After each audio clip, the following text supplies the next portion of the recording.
Chapter 149. Wolfpack attacks the village. Translator. Sky Pharaoh Editor. Sky Pharaoh. Yao Lei sent Xiong Jiaoman and the others to the door with her gaze as they got further apart. But this separation was extremely short-lived.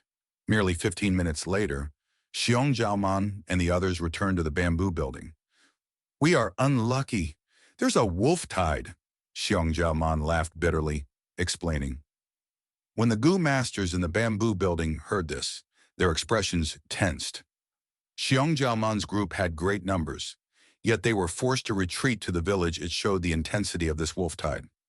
"Everyone get ready. The lightning wolf pack is about to assault the village," Xiong Jiaoman said. Once she finished her words, sirens resounded in the entire village. The village went quiet for a moment. Then in the next instant, noise erupted. "This alarm! There is a large-sized wolf pack attacking the village. Quick, quick, gather all our group members here. There's a huge battle incoming." "Damn it, I just got back. I wanted to get a good sleep." Gu masters cursed as some showed a cold expression. At once in the bamboo building and on the streets, Gu masters could be seen moving quickly, gathering towards the four doors of the village as well as the outer walls. On the interior side of the village outer walls, there was a large wooden ladder at every interval for Gu masters to climb up. And the many defensive towers were made higher than the outer walls, like brave, courageous defenders of the village. Fang Yuan was among the crowd, arriving at the base of the outer wall. A Gu master was treading on the wooden ladder, and as he was about to head up, Fang Yuan pulled him down and ascended himself. "Which bastard?" That Gu master was about to scold out, but saw that it was Fang Yuan and immediately shut up. Fang Yuan climbed up the wooden ladder. Then he expedited the white jade Gu and peeked at the front lines. Just outside the village, there were roaming lightning wolves everywhere, thousands of them. Taking a glance, there was an endless number of glimmering green wolf eyes, causing one to break out in cold sweat. These wolves were all starving, and some were so hungry even their bodies were shrinking. Ugh, the lightning wolves' amount was too much. It became a moving disaster. The surrounding wild beasts were either chased away or eaten, and for the wolf packs they were getting less and less food. To them, a village full of people was a fatal attraction. Wolves were full of wildness, and a hungry wolf is even scarier, more dangerous, and crazier. A lightning wolf that is full would not attack the village. Other than these normal lightning wolves, there was also the bold lightning wolf. Although mixed in with the wolf packs, the bold lightning wolf was still easily recognized. Their bodies were as large as a calf. There was at least 30. Many people upon seeing this drew in a deep breath. This was the second time Guyue village had been attacked by wolves this year, but this size was almost twice or even more than that of the last time. These bold lightning wolves were all at the peak of their health, strong like bulls. Ordinary lightning wolves might not get food, but these 100 beast kings definitely had ample nutrition. Resources were naturally given to the higher-ups first. The benefits of the lower rank members would be stripped, sacrificed, and given to the higher ranks. Be it human society or wild beast groups, it worked the same way. These bold lightning wolves are not the real threat. Fang Yan's gaze moved, continuously finding, and quickly saw 3 large wolf shadows at the back of the wolf pack, hiding under the shadow of the trees. "1,000 Beast King, Frenzy Lightning Wolf." Each frenzy lightning wolf was as large as an elephant. When Fang Yuan saw this, his pupils shrunk slightly, but went back to normal immediately. He continued observing, only finding even more bold lightning wolves coming in from all directions. Fang Yuan did not see the lightning-crowned wolf. Fang Yuan breathed out a sigh of relief secretly, for without the lightning-crowned wolf, the village was relatively safe. In his memory, the lightning-crowned wolf appeared at the end of August. It caused great damage to the Guyue clan, and if not for the clan leader and elders joining forces to block them relentlessly, along with Guyue Qingshu sacrificing his life to raise his strength, Guyue village would have gotten wiped out already. Ever since his rebirth, Fang Yuan changed many things. Guyue Qingshu had already been sacrificed prematurely, so Fang Yuan dared not be careless. There was even a possibility of the lightning-crowned wolf appearing now. Thus, he rushed to the site to observe the scenario. Howl! Three frenzied lightning wolves raised their heads as they howled long and loud. In their cries, numerous lightning wolves received their orders and started to attack the village. On the village's end, the Goo Masters had already prepared themselves, getting into formation. Rank 1 Goo Masters were all at the wall's corners, both hands supporting the cold walls. Rank 2 Goo Masters, some climbed the wooden ladders while others gathered at the top of the towers. Right behind them, the temporary forts that were remodeled from buildings were filled with Goo Masters. Some were support teams, some were healing Goo Masters from the medicine hall, and recon Goo Masters were moving between them, providing the battle information to the back-end staff. Some clan elders were at the back end, some ascended the tower buildings, and others watched at the sidelines, reserving their strength and being a pillar of mental support to the clansmen. They're here. Fang Yuan stood on the wooden ladder, his eyes glimmering. Lightning wolves moved from the entire mountain, forming into a tidal wave, and assaulted the village. Rumble, rumble. They first fell into the pre-dug pitfalls outside the walls, their bodies penetrated by numerous bamboo spears, like dumplings inside a pot. Some died on the spot, while others had some life remaining, crying out pitifully. The wind blew, and the smell of blood entered everyone's noses, while wolf cries entered their ears. The wolf packs attacked in a frenzy. Not only did they not stop, they were in fact stimulated by the blood and attacked even more furiously. Lightning wolves fell into the trap one by one, using their lives to pave the way for the others, stepping on their companions' corpses and crashing up onto the village walls. At once, thudding sounds were heard. A lightning wolf was powerlessly against the wall, but with the endless hordes, the impact caused the outer wall to shake. Rank 1.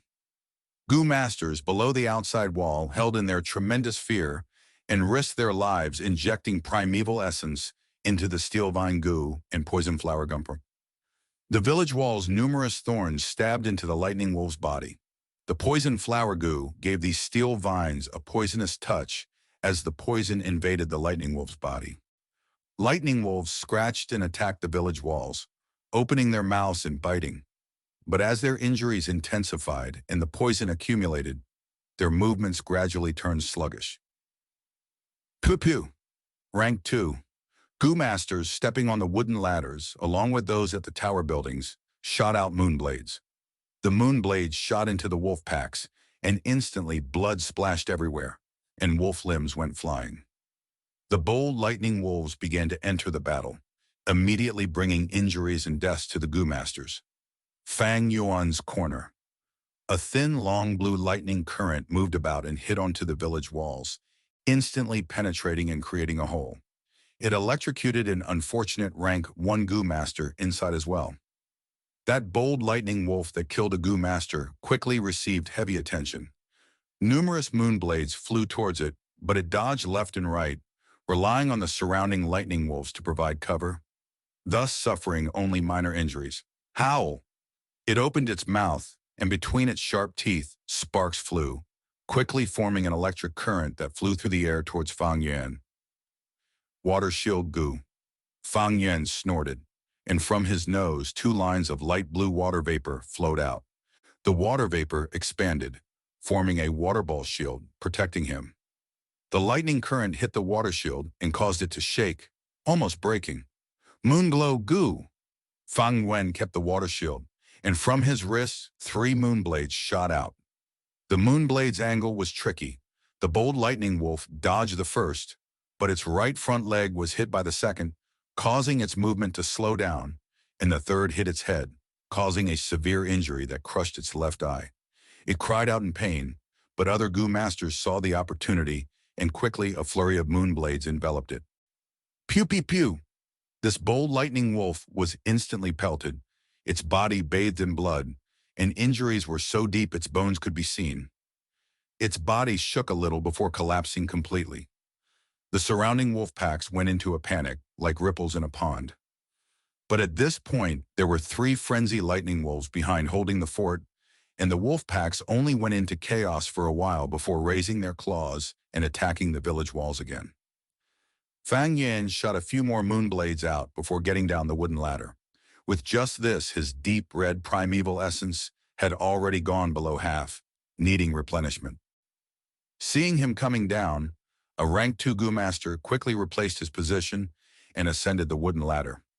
Normally, Gu Masters that had long-range attacks would ascend the wooden ladder or gather at the tower building's roof. Their emphasis was on the bold lightning wolf, as its threat was greater than any ordinary lightning wolf. Some bold lightning wolf had a Gu worm that assisted with jumping in their bodies, allowing them to leap into the village. Fang Yan walked down the ladder and continued towards the back. Surrounding him, there was people walking around, similar to him, those that had expended their primeval essence and were recovering.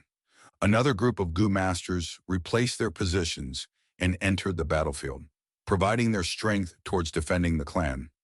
This was a battlefield. Strength below rank. Two-peak stage was meager. Only rank 3 Gu Masters were the important pillars, able to control the situation. Fang Yuan came to a bamboo building. This was a modified building and was heavily reinforced. He squeezed his way in, where many Gu Masters were sitting inside, holding primeval stones and recovering their primeval essence. Some healing Gu Masters moved among the crowd. Some squatted on the ground. Some bandaged injured Gu Masters, and the first aid kits were placed at the side. Fang Yuan found a spot to sit down, and a healing Gu Master immediately came over.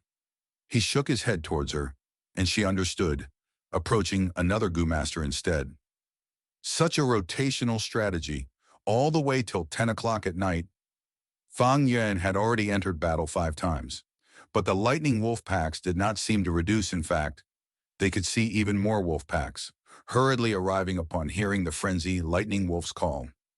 "It seems this wolf tide will sustain through the night," said a clan elder who stared outside the village, his face full of worry. At night, Gu Master's vision was poorer, but on the other hand, the lightning wolves had superior vision and were unaffected by the darkness. "This is only the second wolf tide this year, and it is already so intense. The situation is not optimistic," another clan elder sighed. Gu Yue Yaoji's face was sullen. She was the Medicine Hall clan elder, leading the healing Gu Masters. First-hand injury reports would be sent to her. On that thin piece of bamboo paper, it recorded the injuries and deaths of the day. Yaoji held it in her hands, feeling solemn. The death toll was far greater than previous years.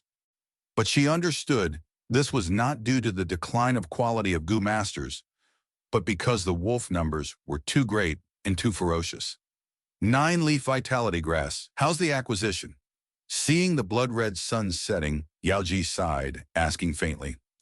Her subordinate quickly reported 3 people had not given up theirs yet, and Fang Yuan was among them.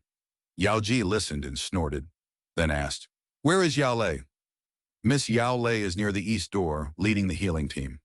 I've advised her many times, but she refuses to stay at the back, insisting on going to the front lines to battle." Saying so, he kneeled down in horror. Yaoji thought for a while before nodding, waving her hand to send off the subordinate. Near to her granddaughter, there was a clan elder. Xiong Jiaoman and the gang were also there, fighting at the village walls. It could be said that the front lines was the safest place. Although Yaoji doted on her granddaughter, she supported her courage as well. The ones in power have their considerations. These experiences will become Gu Yue Yaolei's political advantage when she inherits the medicine hall.